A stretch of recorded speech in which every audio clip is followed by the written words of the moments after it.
NCERT Hindi कक्षा 1 पाठ 14। कविता का नाम है एक बुढ़िया। आइए सबसे पहले कविता का सारांश देखते हैं। कविता एक बुढ़िया के रचयिता निरंकार देव सेवक है। इस कविता में कवि ने एक ऐसी बुढ़िया के बारे में बताया है जिसके पास कोई काम न था। वह दिन भर खाली रहती और कोई काम नहीं करती थी। काम न रहने के कारण वो दिन भर बैठी रहती और थक जाती थी, इसलिए उसे आराम भी नहीं था। काम न रहने के कारण उसके लिए सुबह, दोपहर, शाम और रात सब बराबर थे। आइए शुरू करते हैं कविता एक बुढ़िया। कहीं एक बुढ़िया थी जिसका नाम नहीं था कुछ भी।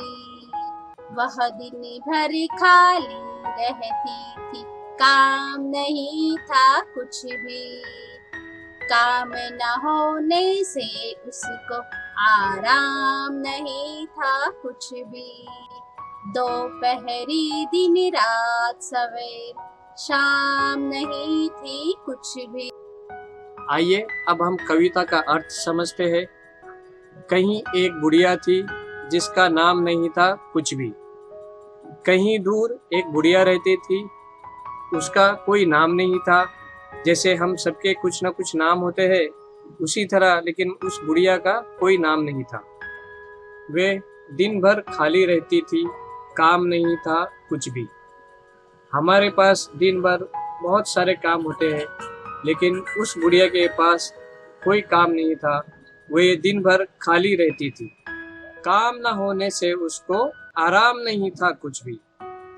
जब हम काम करते हैं तो थक जाते हैं और फिर हम आराम करते हैं, लेकिन उस बुढ़िया को करने के लिए कोई काम ही नहीं था, इसलिए वो काम भी नहीं कर पाती थी और आराम भी नहीं कर पाती थी।